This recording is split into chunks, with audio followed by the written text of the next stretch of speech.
यवतमाळच्या दारव्हा शहरात रेल्वे पुलासाठी खोदलेल्या खड्ड्यात 4 शाळकरी निष्पाप मुलांचा बुडून मृत्यू झाल्याची घटना घडली आहे। त्यानंतर शहरासह जिल्ह्यात दुःखाचा सावट पसरला। त्या 4ही मुलांवर शोकाकुल वातावरणात अंत्यसंस्कार करण्यात आला। दरम्यान दारव्हा पोलीस ठाण्यात सतीश भोगले यांनी रेल्वे प्रशासनाविरुद्ध तक्रार दाखल केली आहे। यवतमाळच्या दारव्हा शहरातील वर्धा नांदेड रेल्वे स्टेशन परिसरात बांधण्यात येणाऱ्या रेल्वे उडान पुलासाठी खोदलेल्या खड्ड्यात 4 मुले बुडाल्याची धक्कादायक घटना सायंकाळच्या सुमारास घडली। हा प्रकार नागरिकांच्या लक्षात आल्याने 4ही मुलांना बाहेर काढण्यात आले, मात्र या 4ही मुलांचा उपचारादरम्यान मृत्यू झाला। रिहान असलम खान वय वर्ष 13, गोलू पांडुरंग नारनवरे वय वर्ष 10, सोम्या सतीश खडसन वय वर्ष 10, वैभव आशिष बोधले वय वर्ष 14, सर्व राहणार दारव्हा अशी मृतक लहान मुलांची नाव आहेत। वर्धा नांदेड रेल्वे मार्गाचे काम सुरू असून दारव्हा निर्माण मार्गावर रेल्वे उडानपुलासाठी हा मोठा खड्डा खोदण्यात आला होता। पावसामुळे या खड्ड्यात मोठ्या प्रमाणात पाणी साचले आहे। 4 मुले अंघोळीसाठी उतरली असता हा अनुचित प्रकार घडला।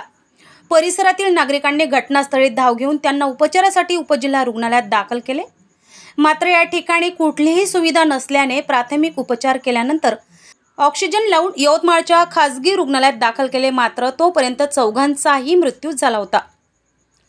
नागपूर रेल्वे विभागाच्या धामणगाव येथील रेल्वे पोलीस आज प्रत्यक्ष या ठिकाणी घटनास्थळावर दाखल झाले।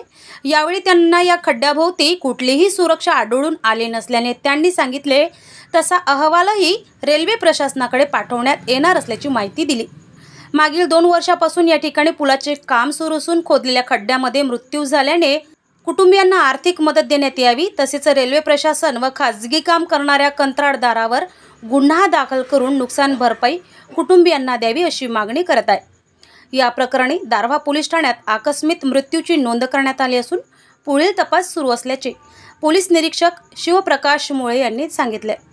दारव्हा शहरात ही घडलेली घटना अत्यंत दुर्दैवी असून यापुढे अशा घटना या ठिकाणी होऊ नये यासाठी शासनाने किंवा रेल्वे प्रशासनाने या ठिकाणी कडक पावले उचलण्याची गरज आहे।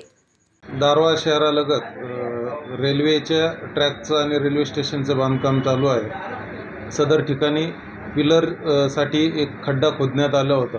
त्याचं काम चालू होतं। त्याच्यामध्ये पावसामुळे पाणी साचलेलं होतं। त्या परिसरात राहणारीच एक 4 मुलं अल्पवयीन मुलं आहेत, 15 वर्षाच्या आतील वयोगटातील आहेत, त्या ठिकाणी गेली होती। पोहता येत नसल्यामुळे आणि पाण्याचा अंदाज न आल्यामुळे त्यात ते बुडाली होती। त्यांना उपचारासाठी उपजिल्हा रुग्णालय दारव्हा या ठिकाणी दाखल केल्यानंतर प्राथमिक उपचार केल्यानंतर त्यांना पुढील उपचारासाठी यवतमाळ जिल्हा रुग्णालयामध्ये रेफर करण्यात आलं होतं। जे मृत्यू पावलेले आहे त्यांचे जे नातेवाईक आहे, आई वडील बाबा जे आहे, हे रोज मजुरी करणारे वर्ग आहे। यांचे दिवसा गेले तर रात्री जेवायला भेटणार, असे कामाला गेले तर जेवायला भेटणार अशी पद्धती आहे यांची लोकांची।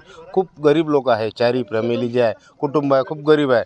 यांना प्रशासनाकडून आर्थिक मदत भेटली पाहिजे। हे 4 जे मुलं आहेत, बालक आहेत, ते मरण पावले आणि ह्यामध्ये सर्व जे चूक आहे ती रेल्वे प्रशासनाची आहे। इथे खड्डा खोदून ठेवलेला आहे, त्यामध्ये 25 ते 30 फूट पाणी आहे, खड्डा आहे आणि त्यामध्ये मुलं पोहण्यासाठी गेले, परंतु त्यामध्ये ते पाणी जास्त असल्यामुळे ते बाहेर निघू शकले नाही। परंतु प्रशासनाचं कुठेतरी दुर्लक्ष होत आहे आणि त्याचबरोबर इथे जो दवाखान्याचा भाग आहे, इथून नेत असताना त्यांना तिथेसुद्धा ऑक्सिजन सिलेंडर नव्हतं, व्यवस्थित तिथे डॉक्टरची पण व्यवस्था नव्हती आणि त्यांना रेफर करण्यात आलं। आता प्रत्येक वेळी कोणतीही घटना झाली की तिथे रेफर करण्यात येते। हे 50 खाटाचं रुग्णालय आहे, परंतु यामध्ये कोणतीही व्यवस्था नाही। आता याला शासनच जबाबदार म्हणावं लागेल की काय? आणि यापूर्वी पाठपुरवठा केला आपण की सुसज्ज स्टॉप ठेवा आणि तिथं ऑक्सिजन ठेवा आणि संपूर्ण प्रक्रिया जी आहे दवाखान्याची आता गेल्या 4-5 वर्षापासून ड्रामा करून बंद आहे।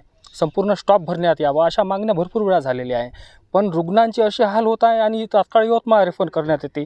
आता असे किती जीव जाणार असे। हिंदी मराठी